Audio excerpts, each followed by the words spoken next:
저는 꿈나무 목사입니다. 오늘 꿈나무 교회 예배 드리는데 저희 첫째, 둘째가 꿈나무 소속이다 보니까 12주가 되었다고 성경책을 선물로 받더라고요. 다시 말하면 제가 부임한 지 이제 3개월이 되어 가고 있습니다. 3개월이 되어 갔지만 여전히 처음인 것들이 많습니다.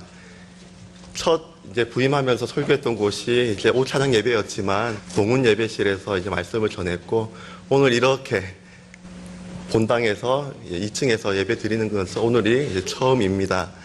이런 처음이다 보니까 긴장이 되는데 하나님께서는 미리 아시고 꿈나무 친구들을 이렇게 곁에 두신 것 같습니다. 오늘 설교 제목을 정하는데 고민이 있었습니다. 내 부모를 공경하라. 그 계명에 초점을 맞추어야 할까? 아니면 내 생명이 길고 복을 누리리라 라는 약속의 말씀에 초점을 맞출까?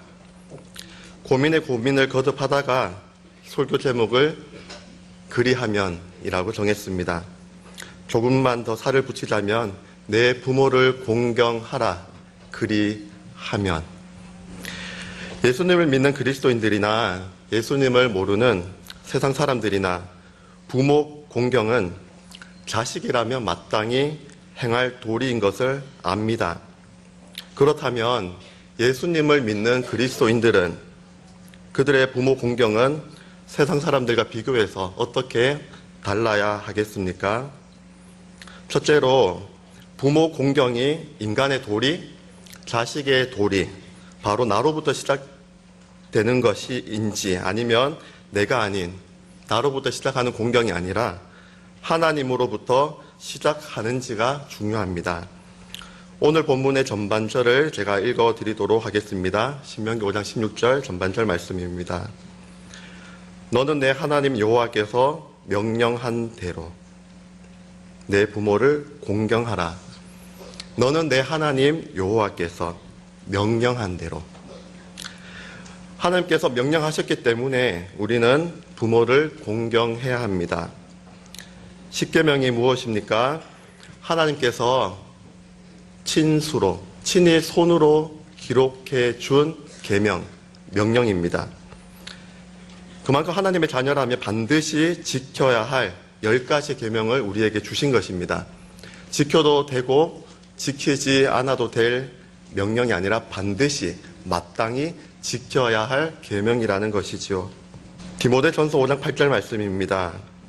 누구든지 자기 친족, 특히 자기 가족을 돌보지 아니하면 믿음을 배반한 자요 불신자보다 더 악한 자니라.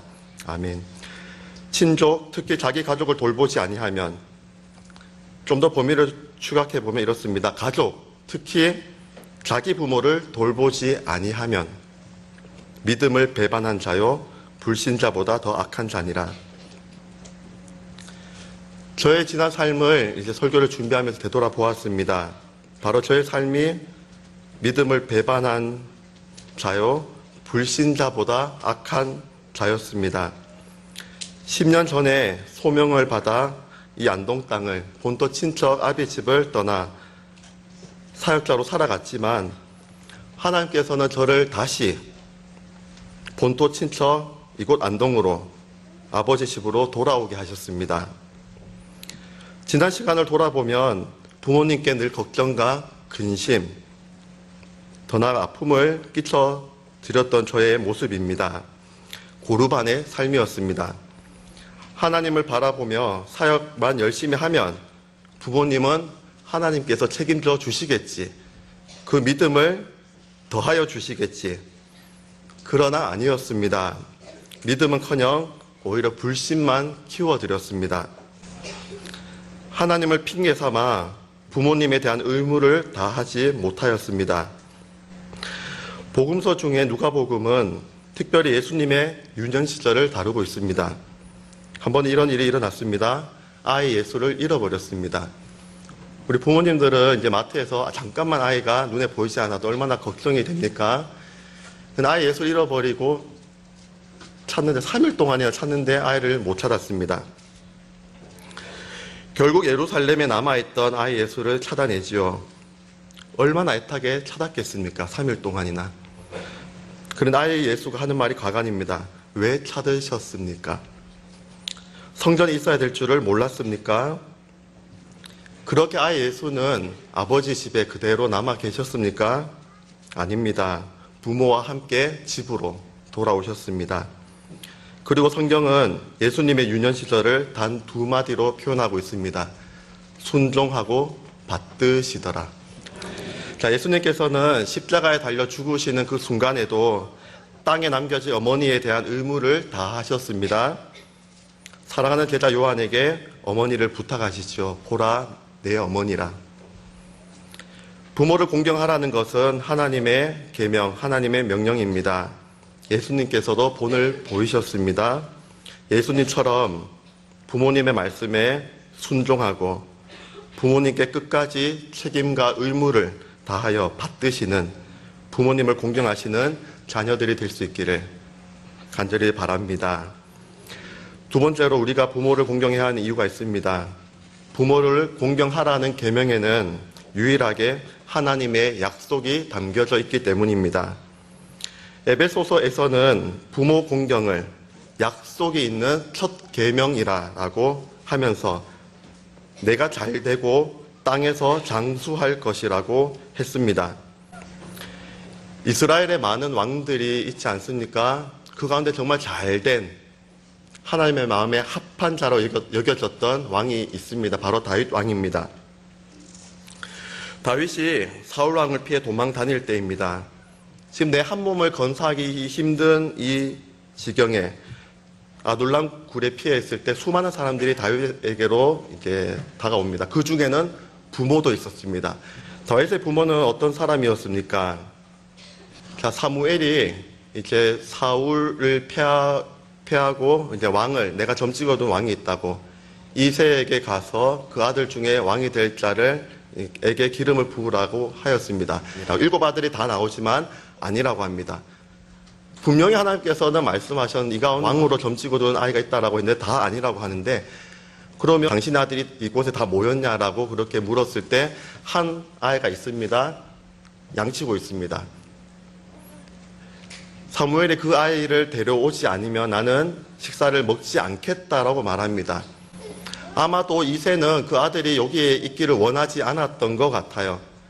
시편 27편 10절에서 다윗은 시로 고백하기로 내 부모는 나를 버렸다라고 그렇게 말하고 있습니다. 그런데도 부모가 찾아왔을 때 다윗은 어떻게 행동하였습니까? 이방 땅 모압 지방으로 가서 모압 왕에게 내 아버지, 내 어머니를 부탁합니다. 유대인이 이방인에게 나아가는 것도 그렇게 힘든 일일 텐데 다윗이 모압 왕 앞에 가서 내 아버지, 내 어머니를 부탁드립니다 라고 그렇게 간청하고 있습니다. 나를 버린 부모라고 해서 매몰차게 대하지 않았습니다. 끝까지 책임을 다했습니다. 부모 공경이 나로부터가 아니라 하나님의 명령에 대한 순종이 될 때에만 부모님이 나에게 해준 것이 하나도 없다라고 여겨지는 그 순간에도, 공경할 이유를 전혀 찾지 못한다고 생각이 들지라도 그 순간에도 하나님만을 바라보면서 순종하며 부모님을 공경할 수 있지 않겠습니까? 그렇게 하나님께 기쁨을 드릴 수 있지 않겠습니까? 어느 누구나 형편이 되면, 살림살이가 좋아지면, 다시 말해 잘 되면, 내가 복받으면 부모를 받들어 모실 수 있다고, 공경할 수 있겠다고 하나 성경은 오히려 순서를 반대로 말하고 있습니다. 먼저 부모를 공경하라라는 것입니다. 받들어 모시라는 것이죠. 그리하면 내가 잘 되고 복을 누릴 것이다 라고 약속해 주셨습니다. 부모를 공경하라는 계명은 약속이 있는 첫 계명이긴 하나 부모가 생존해 계실 때에만 행할 수 있고 약속을 받을 수 있는 계명입니다. 내 부모를 공경하라. 그리하면 내 하나님 여호와가 내게 준 땅에서 내 생명이 길고 복을 누리리라.